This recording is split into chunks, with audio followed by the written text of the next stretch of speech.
I just thought ready was a question. Ready? Steady?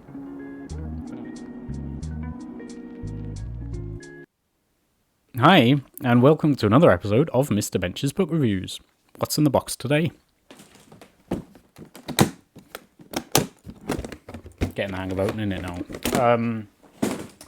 It is a book about an elephant. It's called Elmer and the Race. David McKee, inventor of King Rollo, if you don't know, or creator at least. I've done an Elmer before, so check that out. And let's see, Elmer, if you don't know, is this patchwork elephant, multicolored patchwork elephant, and these are other elephants. Of each one is single colored. We have pink, green, red, and orange. Oh, and a bunch of other ones on the back, and even I believe this is Wilbur Elmer's chessboard colored elephant. That's what I call that. Pied, some people might call it, but I don't. I call it chessboard. And a bunch of others here, blue, yellow, etc. Useful in a race if everyone has a different colour, a bit like jockeys, you know. Though these are very plain for jockeys. Jockeys normally have at least a couple of colours. No, not normally as many as Elmer. So here we go. Elmer and the Race, David McKee. Elmer, the patchwork elephant. I like the way they introduce him like that because I think there are dozens probably of Elmer books. But if you've never read one before, it's good to have him introduced straight away so you know which he is, particularly with all these other elephants wandering around. So Elmer, the patchwork elephant, was walking with his cousin Wilbur, but then they don't tell you what Wilmer is. So Wilmer could be any of these. You don't know that Wilmer's the chessboard one. Wilbur.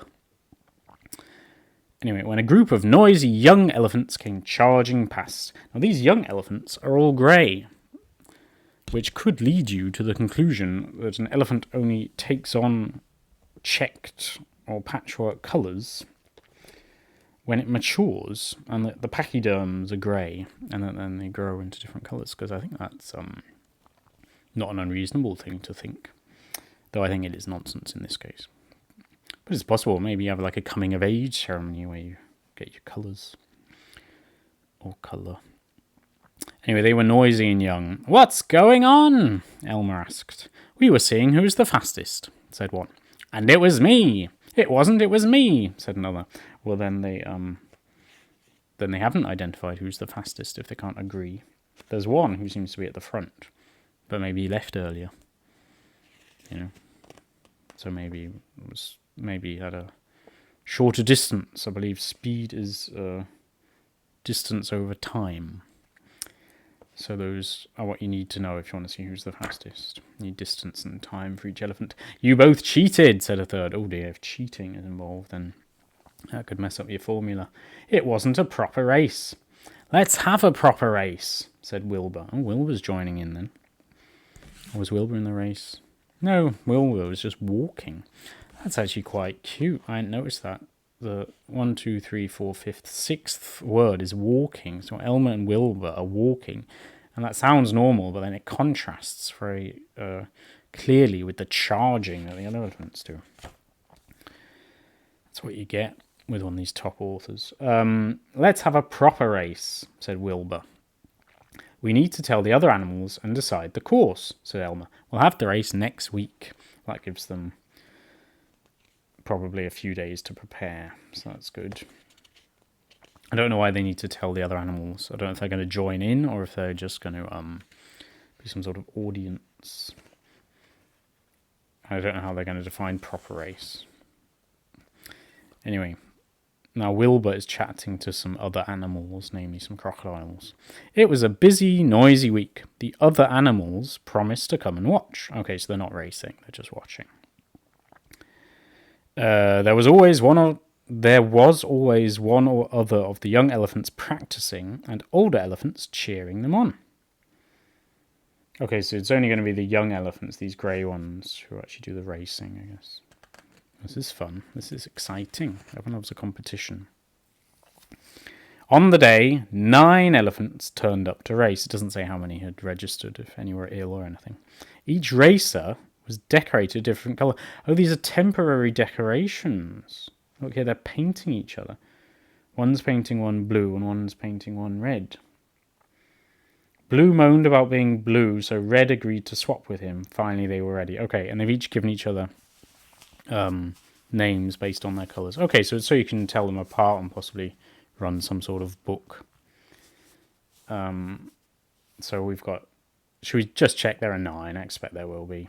Brown, yellow, white, blue, red, pink, purple, orange, green. That's 9. Okay, and you've got Wilbur and Elmer doing some of the organisation. Well, that's quite clever. So these are the same. These coloured elephants are the grey ones, but just with colours painted on them. Decorations, as they call them. And they're all lined up at the start. I don't know if they're going to... Maybe that's part of what makes it a proper race. You know, you need to be able to differentiate between the runners. No riders. But the runners, if you're going to decide who's the fastest.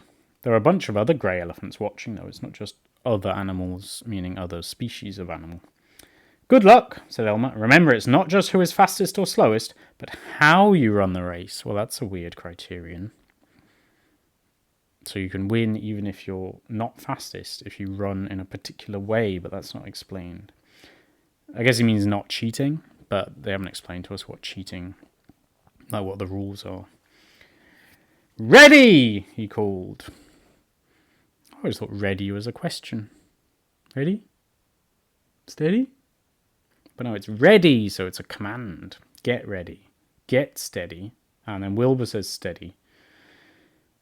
So they're sharing the starters' responsibilities. So he says ready, then the other one says steady, and then they go! They shouted together, and the racers were off. I guess they say get set, do they? I guess that's obviously a command, but I always thought ready, steady. Oh, there you go. Learn something every day reading David McKee. Okay, they even have to race across a river on stepping stones. Elmer and Wilbur had shortcuts. Well, that doesn't sound like a good idea. Oh, but they're not taking part of the race. To viewing places along the route. Okay, that's quite clever, because obviously if you think about people watching the Tour de France or something, you basically stand in one place and everyone runs past, or cycles past. And you don't really see the whole race, but in this way, Elmer and Wilbur can see different bits of the race without having to be much, much faster than the runners. I don't know if Dave McKee put that in as a little explainer for the plausibility of his story. Like maybe he didn't have that originally. He just said, Elmer and Wilbur watching this bit, and then everyone watching another bit. And then he thought, wait a minute, people aren't going to buy that. So he's explained how that could work logistically, which I think is pretty good, because you don't want people questioning the logistics.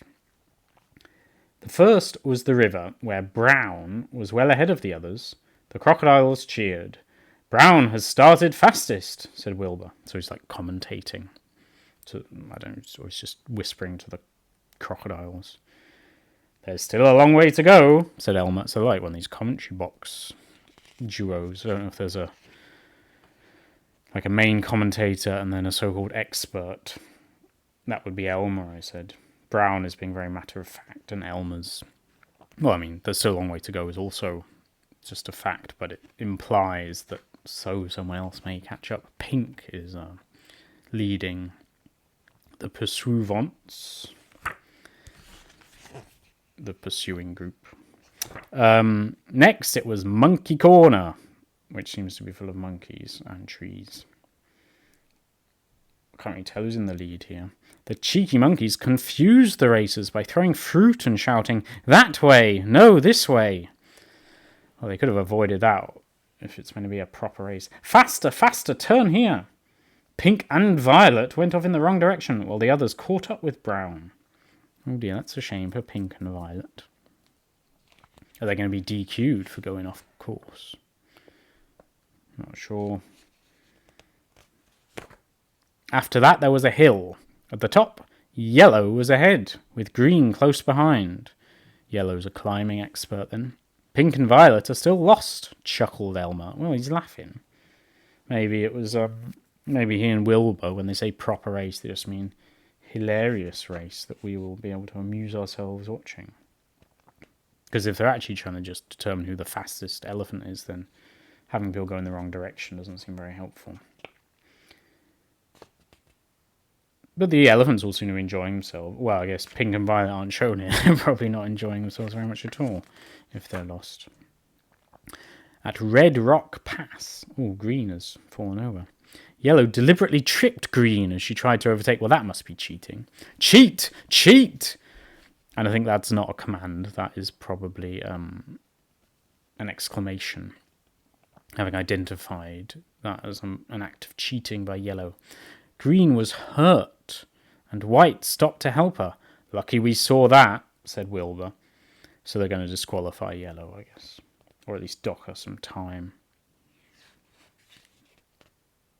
Though maybe not. I mean, it's not clear. But White is going to lose time there as well by helping. Although maybe get bonus seconds for helping.